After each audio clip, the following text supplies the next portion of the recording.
눈 속의 보살, 하늘이 기억한 사람. 기안의 겨울, 한 선비의 길. 정조 8년 경술년 겨울. 하늘은 사흘 전부터 말이 없었다. 구름도 없었고 바람도 없었다.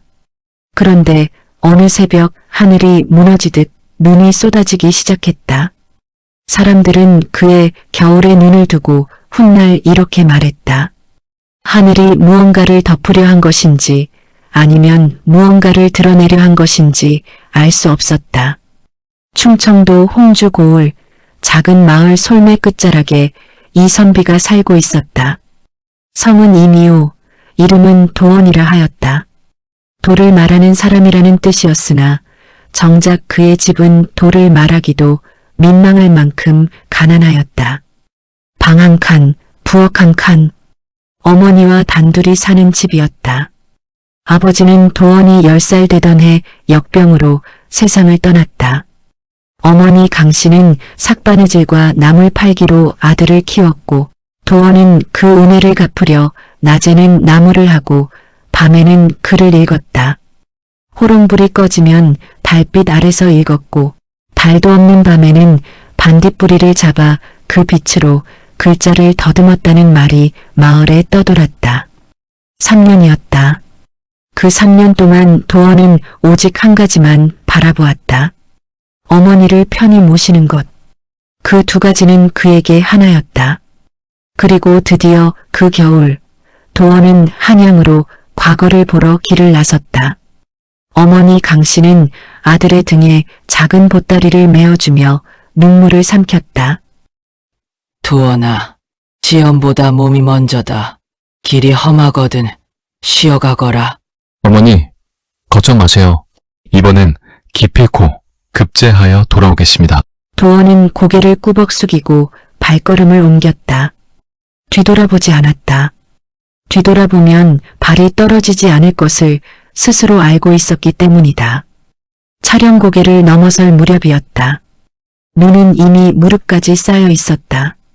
길이라고 할 수 있는 것은 사라진 지 오래였고 도원은 그저 나무와 나무 사이 산등성이의 흐릿한 윤곽을 짐작하며 발을 내디딜 뿐이었다. 손발은 고바 감각이 없었고 숨을 내쉴 때마다 하얀 연기가 허공으로 흩어졌다. 이 고개만 넘으면 주막이 있다. 거기서 하룻밤 쉬면 된다. 도원은 이를 악물고 걸었다. 그때였다. 바람이 잠깐 멎은 사이 낮고 가느다란 소리가 들렸다. 처음에는 짐승의 소리인가 했다. 그러나 귀를 기울이니 그것은 사람의 소리였다. 정확히는 사람이 내는 마지막 소리처럼 들렸다. 도원은 소리가 나는 쪽으로 발을 돌렸다. 소나무 뿌리 옆 커다란 눈더미 아래 누군가 쓰러져 있었다. 눈을 쓸어내니 할머니였다. 나이는 가늠하기도 어려울 만큼 주름이 깊었고 입술은 파랗게 질려 있었다.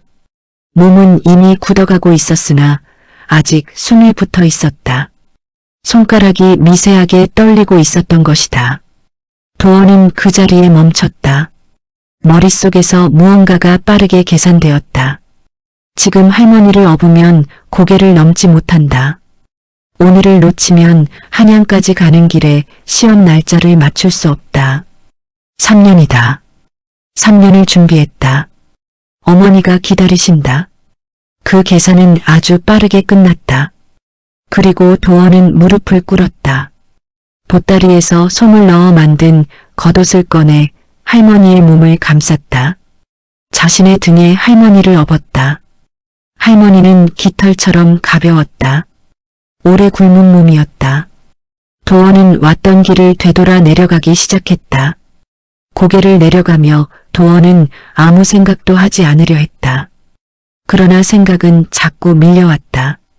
3년이 날아갔다. 그는 눈을 질끈 감았다가 떴다. 그리고 중얼거렸다. 이 할머니가 지금 여기서 돌아가시면 그것은 내가 못 본 것과 같다. 나는 사람의 도리를 아는 선비다. 선비가 글을 읽는 것은 사람됨을 위해서다. 사람됨을 버리고 얻는 급제가 무슨 의미가 있겠느냐. 말하면서도 눈물이 났다. 억울함인지 서러움인지 알 수 없는 눈물이었다. 길을 잃었다. 눈 속에서 방향을 가늠하지 못한 것이다. 어둠이 내리고 바람이 다시 일기 시작하자 도원은 막막해졌다. 등에 할머니는 여전히 가느다란 숨을 내쉬고 있었다. 마을로 내려가던 도원은 뜻밖의 장소에서 멈추게 되었다. 그때 소나무 숲 사이로 불빛 하나가 보였다. 암자였다. 허름한 돌담 안에 법당 하나, 요사체 하나. 문을 두드리자 노스님이 나왔다. 법명은 해묵이라 하였다. 눈썹이 하얗고 눈이 맑은 분이었다. 스님, 죄송합니다. 이 할머니가 눈 속에 쓰러져 계셔서 해묵 스님은 말없이 문을 활짝 열었다. 할머니는 따뜻한 아랫목에 뉘어졌다. 스님은 직접 생강과 대추를 달여 노파의 입에 흘려넣었다. 도원은 옆에 앉아 손을 비비며 할머니의 손발을 주물렀다. 한 시즌쯤 지났을까? 할머니가 눈을 떴다. 여기가 어딨냐? 걱정 마세요. 이제 괜찮으십니다. 할머니는 천천히 주위를 둘러보다가 도원을 보았다. 그리고 한참 동안 아무 말도 하지 않았다. 그날 밤 해묵 스님은 도원 옆에 조용히 앉았다. 자네, 과거 보러 가던 길이었지? 도원이 고개를 끄덕였다. 이제 날짜를 맞추기 어렵겠구나. 예, 스님은 잠시 침묵하다가 말씀하셨다. 부처님께서는 이런 말씀을 하셨네. 일체 중생은 모두 불성을 지니고 있다고. 지금 자네 앞에 쓰러진 그 할머니도 그 속에 부처님이 깃들어 계신 것이네. 자네가 그 부처님을 살린 것이야. 도원은 고개를 들었다. 하지만 스님, 저는 그런 거창한 생각으로 한 게 아닙니다. 그냥 두고 갈 수가 없었습니다. 스님은 빙긋 웃었다. 그것이 바로 자비라네. 자비는 이유를 따지지 않아. 계산 없이 움직이는 마음, 그게 진짜 자비야. 부처님은 이렇게도 말씀하셨지. 선을 행하면 선이 따라오고 악을 행하면 악이 따라온다. 그림자가 몸을 따르듯이 자네가 오늘 심은 씨앗이 어떤 꽃을 피울지 나는 모르네. 하지만 하늘은 알고 있을 것이야. 도원은 스님의 말을 가슴에 새기며 눈을 감았다. 그날 밤 그는 처음으로 편안하게 잠이 들었다. 과거를 놓쳤다는 서러움보다 이상하게도 마음이 고요했다. 사흘 후 눈이 거치고 길이 다시 열렸다. 할머니는 기력을 회복했다. 이름은 서씨라 하였고 한양 북촌에 사는 몸이라 했다. 자식들이 있었으나 고향 선산에 성묘를 갔다가 돌아오는 길에 눈 속에서 길을 잃은 것이었다. 도원은 할머니를 마을까지 모셔다 드리고 거기서 할머니를 찾아온 하인들에게 인계한 뒤 조용히 돌아서려 했다. 총각 성명이 어찌 되는가? 도원은 잠시 머뭇거리다 대답했다. 홍주 솔매, 임도원이라 합니다. 할머니, 이제 건강히 돌아가십시오. 자네는 과거를 보러 가던 길이었다고 들었네. 예. 하지만 이번 시험은 놓쳤습니다. 괜찮습니다. 내년에 다시 준비하면 됩니다. 할머니는 도원을 오래 바라보았다. 그 눈빛이 묘했다. 슬픔도 아니고 안쓰러움도 아니었다. 마치 오래전부터 이 사람을 알고 있었던 것 같은 눈빛이었다. 그래. 내년에 꼭 급제하거라. 나는 자네 이름을 기억할 것이야. 도원은 다시 고개를 숙이고 걸음을 옮겼다. 그는 몰랐다. 그 할머니 서씨가 누구인지를. 서씨는 한양 북촌에서도 손꼽히는 집안의 어른이었다. 돌아가신 남편은 전 이조판서, 아들은 현재 홍문관 부제학, 손녀는 아직 혼처를 구하지 못한 규수.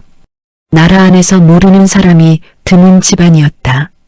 하지만 도원은 그것을 알고 구한 것이 아니었다. 그리고 바로 그것이 중요했다. 다시 봄, 다시 책상 앞에서 도원은 솔매로 돌아왔다. 어머니 강씨는 아들의 얼굴을 보는 순간 모든 것을 알았다. 물어보지 않았다. 그저 아들의 손을 꼭 잡았다. 배고프지? 밥 먹어라. 그것뿐이었다. 도원은 그날부터 다시 책상 앞에 앉았다. 억울함을 씹으며 읽는 글은 맛이 달랐다. 지난 3년이 허사가 된 것 같았으나 이상하게 글이 전보다 잘 들어왔다. 눈 속에서 할머니를 업고 걷던 그 시간, 암자에서 스님의 말씀을 들으며 보낸 그 밤이 그의 내면 어딘가를 열어놓은 것 같았다. 봄이 오고 여름이 가고 다시 가을이 왔다. 도원은 혼자 중얼거리며 공부했다. 부처님은 말씀하셨다. 모든 고통은 집착에서 온다고. 나는 급제에 집착했었다. 급제 자체가 목적이 아니라 어머니를 위한 것이고 사람으로서 최선을 다하는 것이 목적인데 목적을 잊고 수단에 매달렸던 것이다. 그렇게 생각하니 마음이 가벼워졌다. 글을 읽는 것이 다시 즐거워졌다. 논어를 읽으면서 공자의 인이 보였고 맹자를 읽으면서 측은지심이 무엇인지 몸으로 이해되었다. 눈 속에서 할머니를 업었던 그 순간이 책 속의 모든 성인들의 말과 이어지는 것 같았다. 측은지심은 인의 시작이라 하였다. 나는 그날 계산 없이 측은지심을 따랐다. 그것이 선비의 길이었던 것이다. 이듬해 이른 봄이었다. 솔매 마을에 말 한 필이 들어섰다. 하인 복장의 남자가 마을 사람들에게 임도원의 집을 물었다. 예, 그렇습니다만. 한양에서 왔습니다. 도원은 마당에서 어머니의 빨래를 걷고 있었다. 혹시 홍주 솔매의 임도원 선비가 맞으십니까? 서씨 대감댁에서 나으리를 초청하옵니다. 도원은 멍했다. 서씨, 그 이름이 기억의 깊은 곳에서 올라왔다. 눈 속의 할머니, 파랗게 질린 입술. 한양으로 올라간 도원은 북촌의 웅장한 기와집 앞에 섰다. 서씨 할머니는 예상보다 훨씬 건강한 모습으로 앉아 있었다. 그 옆에는 50대로 보이는 중후한 남자가 앉아 있었다. 아들이었다. 도원이라 했지. 앉거라. 도원이 앉자 서씨 할머니가 말을 이었다. 나는 그날부터 자네를 잊지 못했네. 자네는 나를 업고 눈속을 내려가면서 한 번도 괜찮냐고 묻지 않았어. 그냥 걸었지. 그 등이 얼마나 따뜻했는지 모르네. 서기원 부제학이 말을 받았다. 이번 봄 과거에 응시할 생각이 있으신지요? 예, 그렇습니다. 한양에서 준비하시면 어떻겠습니까? 제 서재와 책을 쓰셔도 되고 제가 아는 문사들과 교류할 기회도 드리겠소. 도원은 머리를 조아렸다. 그러나 그의 마음속에는 이상하게도 감사함보다 두려움이 먼저 일었다. 이것이 대가인가? 나는 대가를 바라고 한 것이 아니었는데 이렇게 받는 것이 옳은가? 그날 밤 도원은 혼자 생각에 잠겼다. 그리고 해묵 스님의 말씀이 다시 떠올랐다. 선을 행하면 선이 따라오네. 그림자가 몸을 따르듯이 이것은 대가가 아니다. 그림자가 따라온 것이다. 내가 계산하지 않았기에 하늘이 계산한 것이다. 이 인연을 거부하는 것이 오히려 순리를 거스르는 것이다. 도원은 조용히 눈을 감았다. 받겠습니다. 그리고 이 인연으로 얻은 것으로 다시 누군가에게 갚겠습니다. 봄 과거가 열렸다.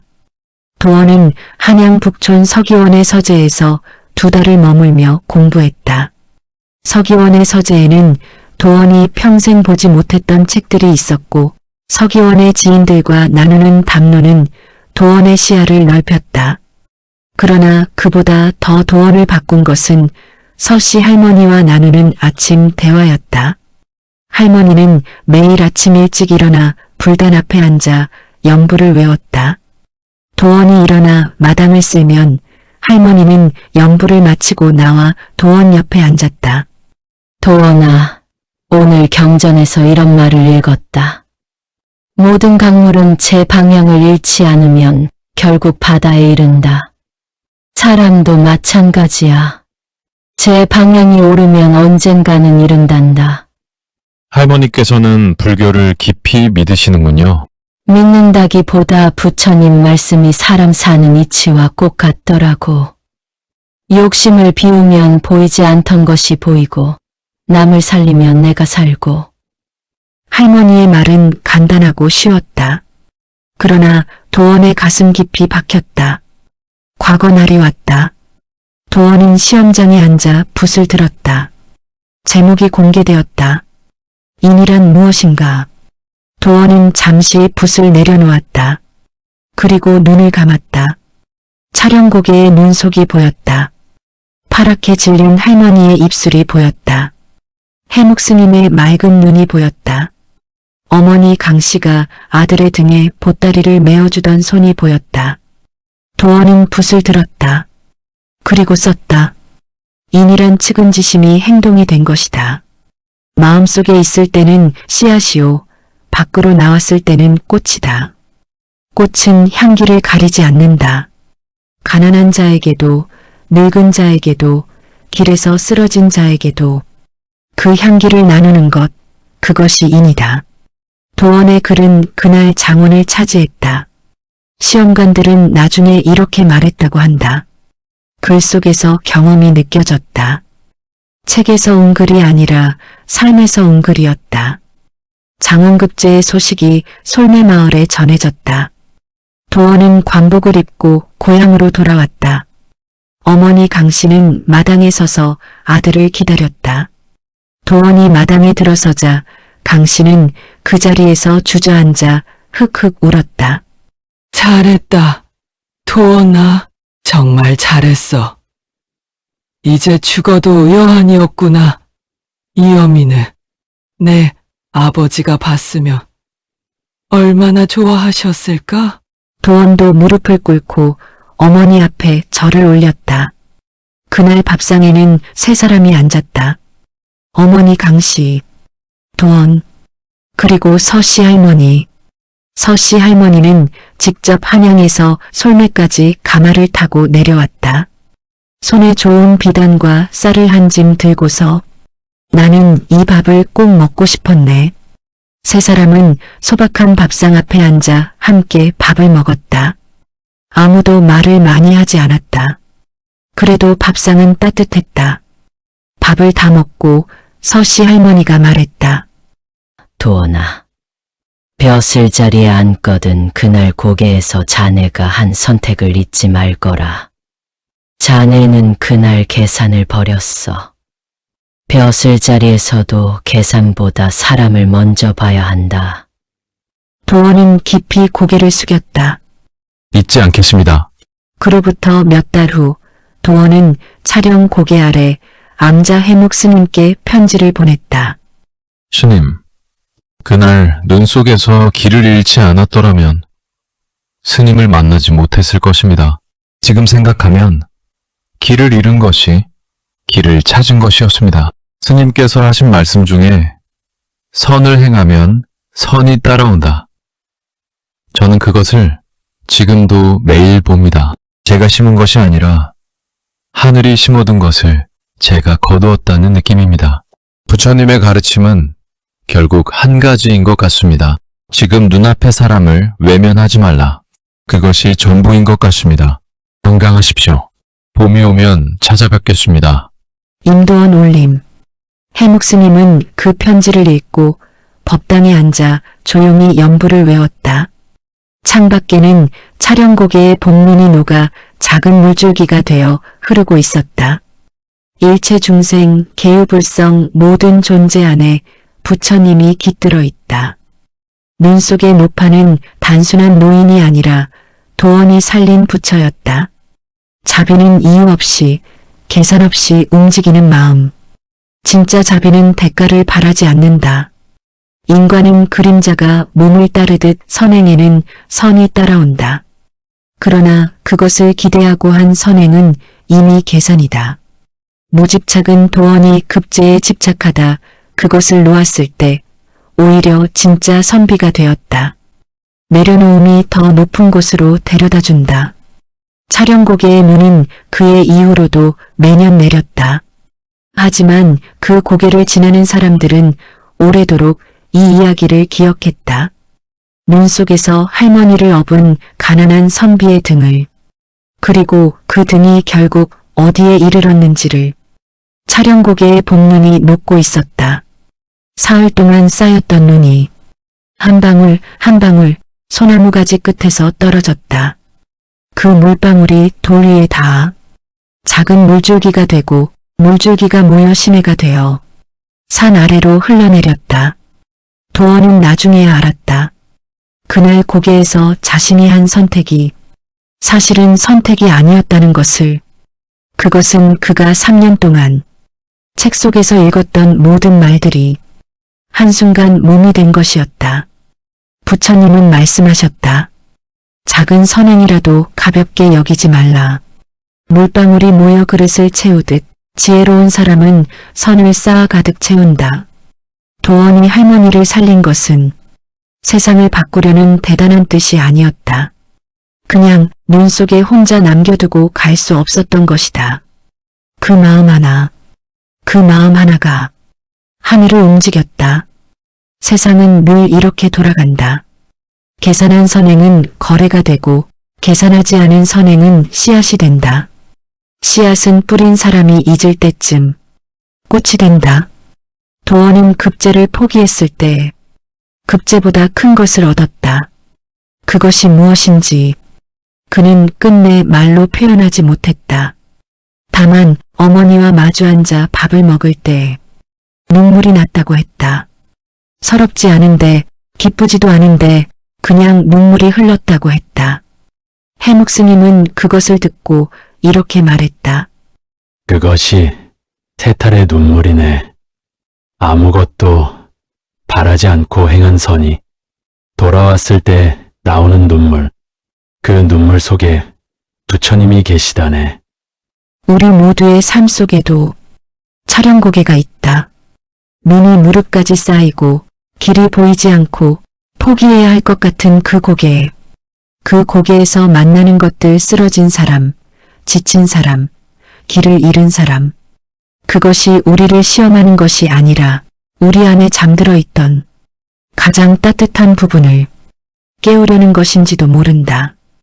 도원의 이야기는 정조 8년 겨울에 끝나지 않았다.